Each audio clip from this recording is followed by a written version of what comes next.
Kasih karunia dan damai sejahtera Allah Bapa kita dan anaknya Tuhan Yesus Kristus menyertai saudara. Amin. Shalom, saudara-saudari yang terkasih di dalam nama Tuhan Yesus Kristus. Senang bisa menyapa saudara di tempat saudara berada hari ini, dalam dimensi yang berbeda tetapi dalam dunia yang sama. Sebagai insan yang diciptakan untuk Tuhan, sebelum kita melakukan rangkaian aktivitas kita pada hari ini, marilah kita mengawalinya dengan mendengarkan firman Tuhan.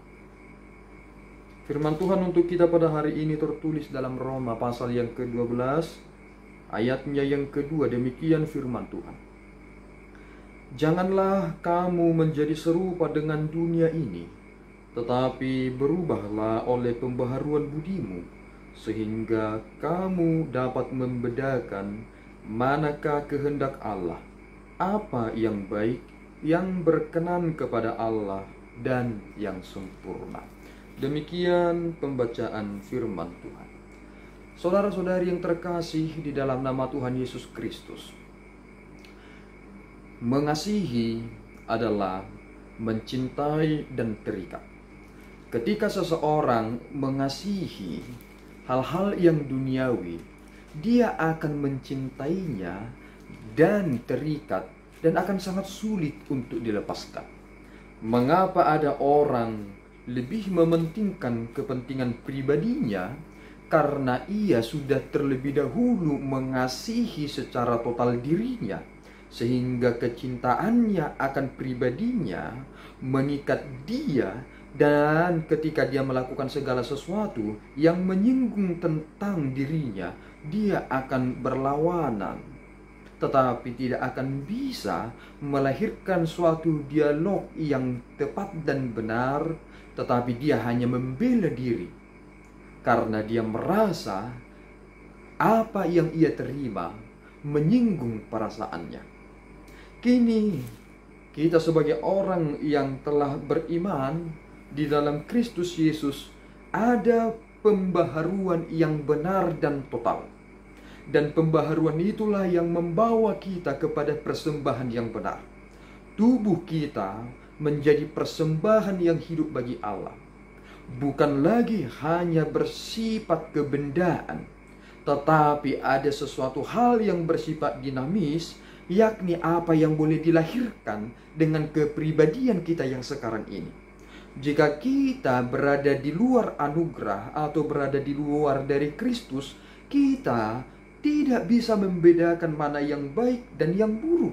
Tetapi jika kita berada di dalam Kristus, maka kita akan bisa membedakan mana yang baik dan mana yang buruk. Dari manakah pengenalan itu dan pembaharuan itu?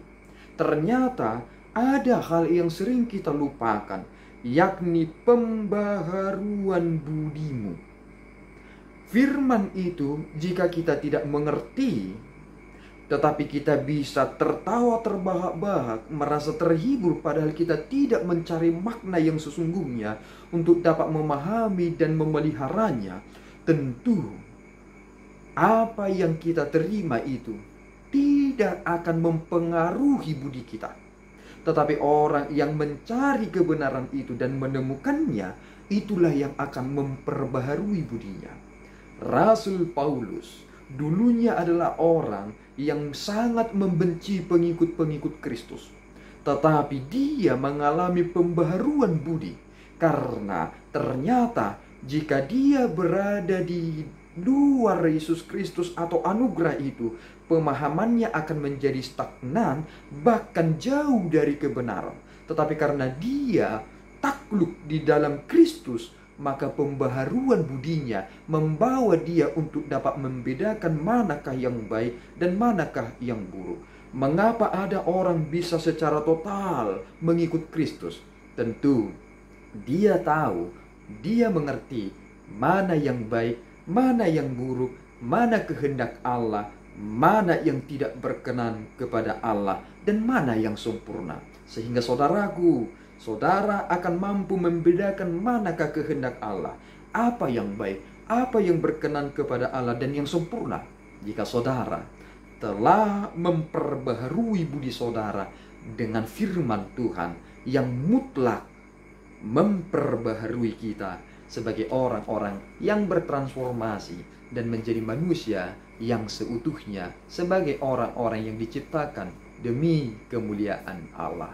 Tuhan memberkati kita berdoa. Ya Allah Tuhan kami bersyukur atas anugerah-Mu. Tuhan, Engkau telah memperbaharui kami, sehingga kasih kami menjadi kasih yang sempurna, bukan keterikatan kepada dunia, tetapi kasih yang maha tinggi, yakni keterikatan kepada Engkau, dan nyata kepada keterikatan kami kepada sesama kami. Bukti kami mengasihi-Mu dengan cara yang berbeda. Tuhan, kiranya Engkau senantiasa memberikan Roh Kudus-Mu meneguhkan kami lewat pengertian dalam firman-Mu, sehingga kami tidak menjadi orang yang bertindak secara liar, tetapi mengerti apa yang baik, yang berkenan di hadapan Bapa. Ampunkan dosa kami Bapa dalam Yesus. Kami telah berdoa dan mengucap syukur. Anugerah Tuhan kita Yesus Kristus, kasih setia Allah Bapa, dan persekutuan Roh Kudus menyertai saudara. Amin. Tuhan Yesus memberkati.